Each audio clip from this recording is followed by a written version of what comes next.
Hola, ¿qué tal? ¿Cómo estás? Te motivo a que abras tu Biblia y te prepares para la cápsula de este día. Esto es Conectados con Dios, un espacio dedicado al estudio de la palabra.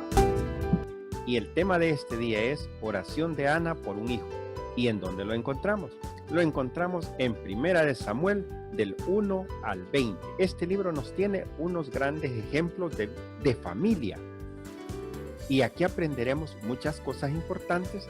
Entre ellas se encuentra una palabra muy importante para todo creyente. Pero aquí en este libro nos encontramos ejemplos tan relevantes como el surgimiento del reino de Israel, la amistad de David y Jonatán. Nos encontramos también con la visita del rey Saúl a la adivina de Endor, la rebelión de su hijo Absalón. Pero este día vamos a iniciar con un gran ejemplo de vida en una familia. Y este ejemplo lo vamos a tomar nosotros como creyentes. Pero antes, vamos al versículo 1. Como siempre, te motivo a que saques tu Biblia, porque ahí aprenderemos un poco más de Jesús. Primera de Samuel, capítulo 1, versículo 1. Vamos a ver qué dice. Hubo un varón de Ramataim, de Sofín, del monte de Efraín, que se llamaba Elcana, hijo de Jeroán, hijo de Eliú, hijo de Tou, hijo de Suf, el efrateo. Elcana, levita de la orden de los coatitas, quienes eran responsables de los instrumentos del santuario. Pero para eso vamos a corroborar esta verdad. Capítulo 3, versículo 27 al 31.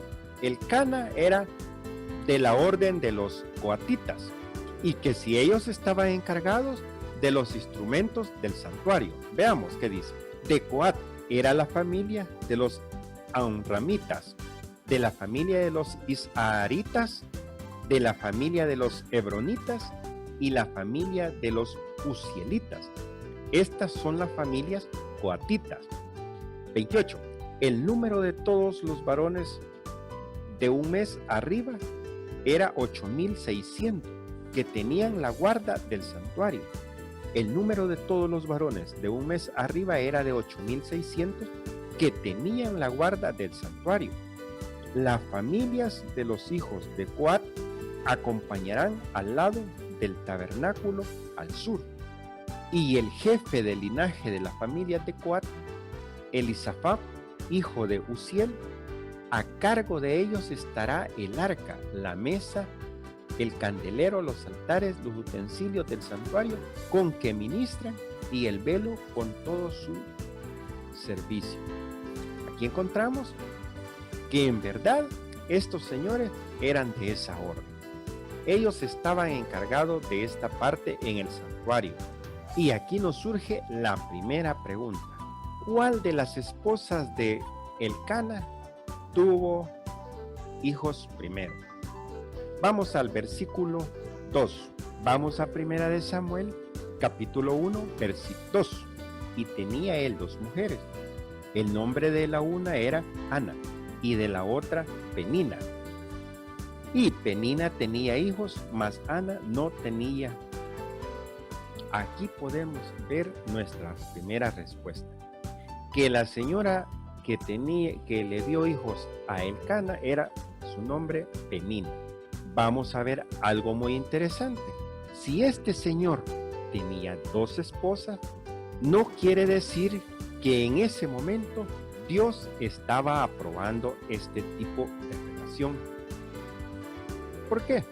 Y asimismo podemos encontrar varios ejemplos en la Biblia sobre personajes que tuvieron más esposas, pero había un problema.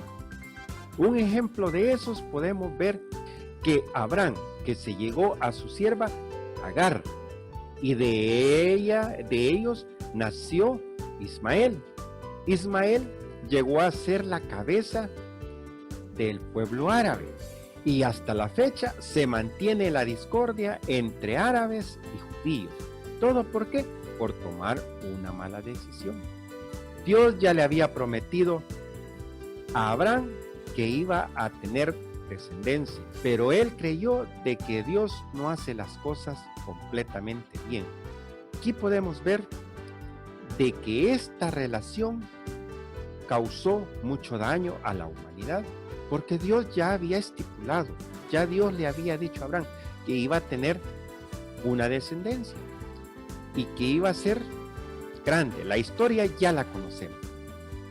Pero Sara no creyó, igual Abraham.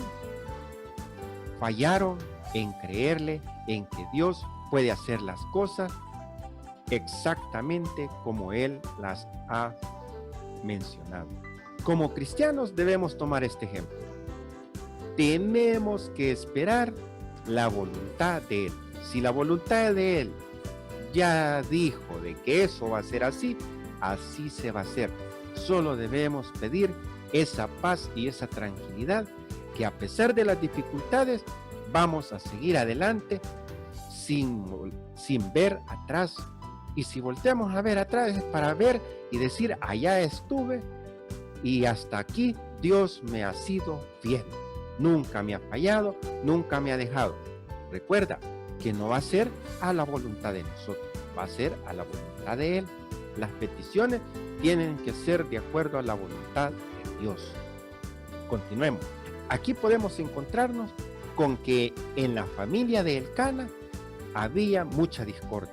Ahí no había tranquilidad. A pesar de que Penina tenía a sus hijos, Elcana no estaba a gusto. ¿Por qué? Porque veía sufrir a Ana. Entonces, una y otra se molestaban. Y continuemos con el estudio.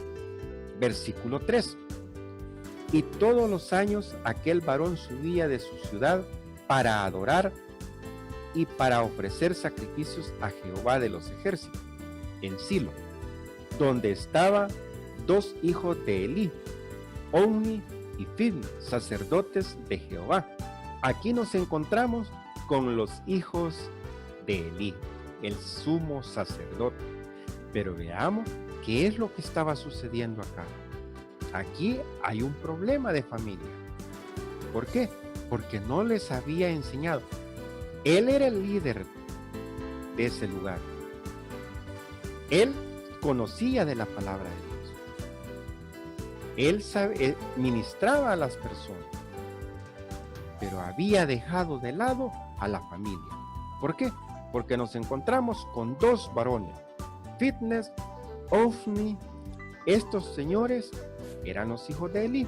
Según lo que cuenta la historia, estos personajes eran muy malos.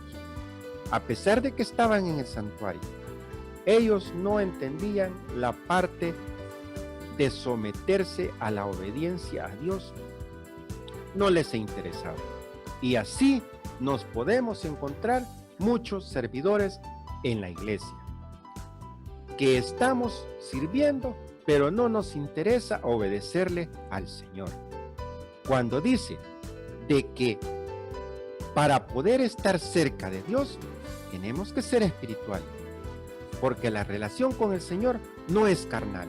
La relación con el Señor, recuerda, cristiano, la relación con el Señor es espiritual, pero no quiere decir que vas a pasar de rodillas todo el día y haciendo ayuno todos los días.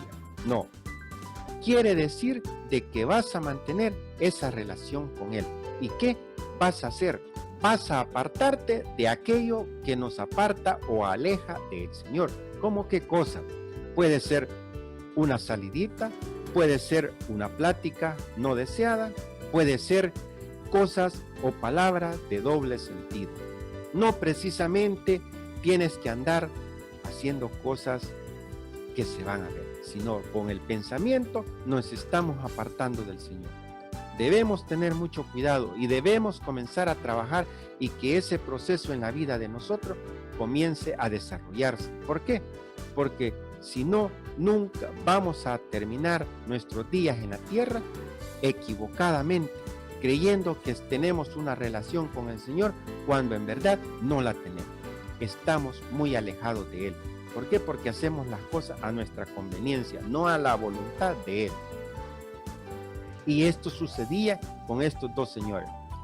Estaban en el tabernáculo, estaban sirviendo, estaban apoyando la obra, pero, y hasta el papá era un gran líder, pero se les había olvidado obedecer, ser obedientes a Dios.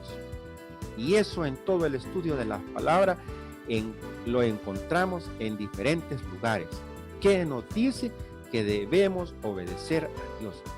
Un ejemplo, Saúl, cuando él fue enviado a que matara al rey de Amalek, ¿qué pasó? Él se trajo todo lo que Dios le había dicho que destruyera.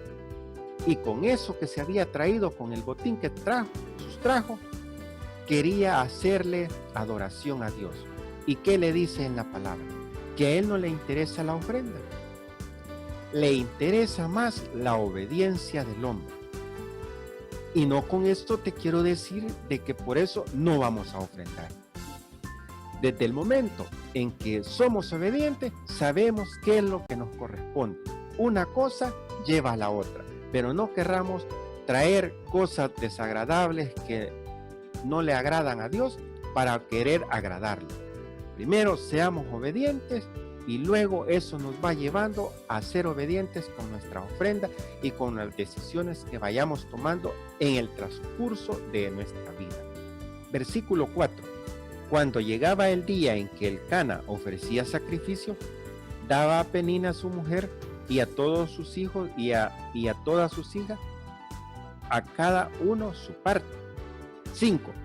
Pero Ana daba una parte escogida porque amaba a Ana, porque Jehová no le había concedido tener hijos. Y aquí nos surge la siguiente pregunta. ¿Por qué estaba desanimada Ana? Leamos el versículo 6. Y su rival la irritaba, enojándola y entristeciéndola porque Jehová no le había concedido tener hijos. Así hacía cada año cuando subía a la casa de Jehová, la irritaba así, por lo cual Ana lloraba y no comía. Aquí podemos ver que la respuesta es que porque Jehová no le había concedido tener hijos. Esa es la respuesta. Y ahí podemos ver que se da algo bien importante. Podemos ver que en el proceso Dios quiere sacar algo de cada uno. Si se pueden fijar, aquí la señora Penina no era feliz con la bendición que Dios le había dado. ¿Por qué? Porque vivía en discordia. En cambio, Ana, podemos ver la faceta de ella que era miserable, porque no tenía hijos. Porque en ese tiempo, en el Antiguo Testamento, era como una maldición para una mujer que no tuviera hijos. Pero miren lo importante de esta persona. Aquí podemos encontrar algo muy importante y es la palabra clave para llegar a Dios. Y esa palabra se llama oración. Aquí podemos ver de que Ana, a pesar de su dificultad en que se encontraba, ella siempre subía al templo y subía a adorarle, subía a hacer su petición. Pero veamos la forma en que ella le solicita su petición. La petición no era para ella. Si podemos ver, ella se desliga de lo que estaba solicitando. Le estaba dando una parte a Dios. ¿Por qué? Lo vamos a ver en el transcurso de la historia. Vamos al versículo 8. Y Elcana, su marido, le dijo: Ana, ¿por qué lloras? ¿Por qué no comes? ¿Y por qué está afligido tu corazón? ¿No te soy yo mejor que 10 hijos? Pero aquí ella no le contestó. Ella acudió a Dios en oración. Veamos que ella había descubierto la parte clave para ser feliz en su vida. Ella había encontrado quién podía ayudarle en esto. Aquí Elcana no era nadie. Aquí Elcana, con sus preguntas que hace, eran puramente naturales o puramente de un hombre natural. Pero ella, si se fijan la diferencia entre lo natural a lo espiritual. Aquí el Cana, por mucho que tuviera, no le podía solucionar su problema. Por mucho que la quisiera, no le podía solucionar el problema. Pero aquí se encontraba un personaje bien importante en la vida de ella como la de nosotros. En aquel que ha sido desde ayer, hoy y siempre, y será fiel a nuestras peticiones. Pero si es de acuerdo a la voluntad de Él. Recuerden, no es a lo que yo desee, sino que a lo que Él desea. Y aquí ella acude en oración a Dios. Veamos lo que dice el versículo 9. Y se levantó Ana después de que hubo comido y bebido en Silo, y mientras el sacerdote Elí estaba sentado en la silla junto a un pilar del templo de Jehová. Aquí podemos ver que es la primera vez que se refiere al tabernáculo de Jehová como un templo. Aquí es la primera vez. Versículo 10. Y ella con amargura de alma oró a Jehová y lloró abundantemente. Aquí podemos ver la forma en que ella le llegó al Señor. Y nos surge la tercera pregunta. ¿Qué voto hizo Ana cuando oraba? Versículo 11. Vamos a descubrir nuestra respuesta. E hizo voto diciendo: Jehová de los ejércitos, si te dignares mirar a la aflicción de tu sierva y te acordares de mí y no te olvidares de tu sierva, sino que dieres a tu sierva un hijo varón. Vean, esto es lo más importante. Cuando usted está solicitando algo, asegurémonos de incluir a Jehová, de incluirlo a Él también en la petición. Yo lo dedicaré a Jehová todos los días de su vida y no pasaré navaja sobre su cabeza. Aquí ella está utilizando el voto nazareno. ¿Y qué es eso? El que no se podía rapar el pelo. Un ejemplo lo tenemos con Sansón. Sansón hizo el voto de nazareno. Y aquí se recuerdan de que cuando le quitaron el pelo, él perdió su fuerza. Y así de esta misma forma, Ana le está haciendo ese voto. Está prometiéndole al Señor su hijo. Ella solo lo quería tener y devolverse. Miren qué interesante. Cuando pidamos algo, pidámoselo porque nos va a alegrar nuestra vida, nuestro corazón, pero a la vez va a estar al servicio de Él, que eso es lo más importante, que todo lo que tengamos esté a la orden de nuestro Señor. Y aquí está, hizo voto. Vamos al versículo 12. Mientras ella oraba largamente delante de Jehová, Elí estaba observando la boca de ella. Elí, recordemos que es el sacerdote. Y aquí nos surge la siguiente pregunta. ¿Qué pensó Elí cuando observó a Ana orando? Vamos al versículo 13. Pero Ana hablaba en su corazón y solamente se movía sus labios y su voz no se oía. Y Elí la tuvo por ebria. Miren el Señor acá. Elí la tuvo por ebria. Podemos ver en el versículo 9 que nos dice que después de que ella había comido y bebido en Silo, subió al templo. Entonces, aquí podemos amarrar algo muy interesante, por lo que Elí creyó que ella estaba ebria. Porque ese es el problema en nuestra vida, que salimos, vamos a la iglesia y nos pegamos y nos damos una desviada a algo que no es correcto. Aquí podemos ver que en ese tiempo se emborrachaban, tomaban vino y después subían al templo, ya entonaditos, hacían alusivos a Dios cuando Él no les escuchaba, cuando Él no les ponía atención, cuando el hombre lleva mucha carne, cuando el hombre está haciendo las peticiones en la parte carnal. Y como recordemos que aquí todo es espiritual. Si Ana comió y bebió, pero no a emborracharse, pero ella estaba consciente de la petición que le estaba haciendo a Dios, en ese momento a Jehová. Podemos notar de que para Elí esa era una costumbre allá, que todos llegaran bien entonados, que todos llegaran muy alegres, pero a Dios no los escuchaba, no los escuchaba. Podemos ver en los estudios de que vamos a Romanos 8, versículo 8. Y los que viven según la carne no pueden agradar a Dios.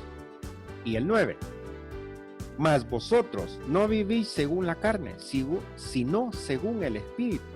Si el Espíritu de Dios mora en vosotros, y si alguno no tiene el Espíritu de Cristo, no es de él. Aquí tenemos la respuesta correcta. Aquí no podemos andar en que no, que Dios me va a oír porque yo llego allá bien vestidito, porque yo llego que no hago nada. Dios conoce nuestro corazón. A Dios le interesa más nuestro corazón. Por eso es necesario que nuestra mente y corazón estén conectados. El corazón y la mente no puede estar separados, porque del corazón vienen los sentimientos y en la mente está el intelecto. Tenemos que unir estas dos cosas para que estén amarradas y conectadas a Dios. Nuestros sentimientos más el intelecto. De otra manera no podemos agradar a Dios. Estando en la carne, si la mente está en la carne, el corazón, mucho sentimiento puede haber de derramarse lágrimas, de querer hacer un cambio, pero si la mente no está conectada a la palabra de Dios, no podemos hacer cambio. Todo tiene que estar conectado a la palabra de Dios. Y de esta forma, Ana hizo su voto a Dios. Y continuemos el estudio. Versículo 14. Entonces le dijo Elí: ¿hasta cuándo estarás ebria? Digiere tu vino. Y Ana le respondió diciendo, ¿se dan cuenta? Él creía de que ella estaba ebria.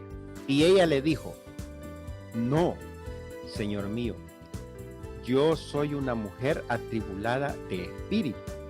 No he bebido vino ni sidra, sino que he derramado mi alma delante de Jehová. ¿Se dan cuenta? Ahí está la clave. ¿Por qué hubo contestación? Porque en verdad Dios vio que su mente y su corazón estaba conectado a Él. Todo estaba en el Espíritu. Ella estaba espiritualmente pidiéndole a Él. Ella no necesitó de otra. Buen ejemplo para nosotros. No tenemos que andar con otras cosas. Conectemos la mente y el corazón a Dios. Y eso nos ayudará a ser personas muy diferentes. Versículo 16. No tengas a tu sierva por una mujer impía, porque por la magnitud de mis congojas y de mi aflicción he hablado hasta ahora. Versículo 17. Elí respondió y dijo, ve en paz. Mire, aquí está la contestación. Aquí Elí el que le estaba transmitiendo la respuesta. No era un chiripón de Elí. Aquí Dios ya le estaba mandando la confirmación. Vean lo que dice. Elí respondió y dijo, ve en paz y el Dios de Israel te otorgue la petición que le has hecho. Y ella dijo, halle tu sierva gracia delante de tus ojos. Y se fue la mujer por su camino y comió y no estuvo más triste. ¿Se dan cuenta? La relación con Dios en lo espiritual nos da paz. A pesar de la tribulación, encontramos esa paz que sobrepasa todo entendimiento. ¿Por qué todo entendimiento? Porque a pesar de que estemos afligidos, acongojados, tristes, con amargura y con problemas, la paz del Señor está dentro de nosotros y está motivándonos a no desfallecer y nos da a que se desarrolle esa fe en que Él va a hacer de acuerdo a su voluntad y a no movernos de Él. Porque aquí podemos encontrar un gran ejemplo de vida. Y el 19. Y levantándose de mañana, adoraron delante de Jehová y volvieron y fueron a su casa en Ramá. Y Elcana se llegó a Ana, su mujer, y Jehová se acordó de ella. 20. Aconteció que al cumplirse el tiempo después de haber concebido Ana, dio a luz un hijo, y le puso por nombre Samuel, diciendo, por cuanto lo pedía Jehová. Miren qué interesante esta historia. Aquí un gran ejemplo de vida. Nos muestra cómo vamos a hacer las peticiones a Dios. Y es por eso, y es necesario, que cada uno de nosotros tome la decisión este día. Si tú estás viendo este video, toma la decisión, toma tu Biblia y inicia el proceso de aprender en el manual de vida. Dios para eso nos dejó esto. Recuerden que en este momento de Ana, el Espíritu Santo solo iba y venía. Aquí en este momento no es como nosotros. Como cristianos, en nuestro tiempo, el Espíritu Santo mora en nosotros. Desde el momento en que aceptamos a nuestro Señor Jesucristo, Él está dentro de nosotros. Él no se va. Él está ahí. Desarrollémoslo, alimentémoslo, porque un día vamos a ver los frutos. Poco a poco nos vamos apartando de aquello que nos aparta de Dios y le vamos colocando cosas agradables, cosas que nos acerquen a Él, cosas que en los momentos difíciles y cruciales de cada uno en nuestra vida no nos hagan retroceder, no nos hagan darle la espalda a Él. Llegará su momento. Así es que no te eches para atrás. Este es el día en que tú tienes que tomar la decisión de volver en amor con Él. Y para terminar, y como siempre te digo, el versículo clave para todo aquel que quiere estar conectado con Dios. Segunda de Timoteo 3, 16 y 17. Toda escritura es inspirada por Dios y útil para enseñar, para redarguir, para corregir y para instruir en justicia, a fin de que el hombre de Dios sea perfecto, enteramente preparado y capacitado para toda buena obra. Más claro no puede estar. Toma tu manual, deleítate. Al principio va a costar. Toma tiempo entender su palabra. Y lo más difícil es ponerlo en práctica. Porque cuando estás leyendo y estás descubriendo cosas interesantes en la palabra, te motiva a que lo pongamos en práctica. Y eso es lo difícil. Es muy fácil leer un libro, pero no ponerlo en práctica. Aquí ese es el proceso. Que todo lo que está aquí nos manda a que lo pongamos en práctica. Aún es el tiempo. Vuelve en amor a Él. Nunca te rindas. Dios ha sido fiel siempre. Que Dios te bendiga. Vemos hasta la próxima.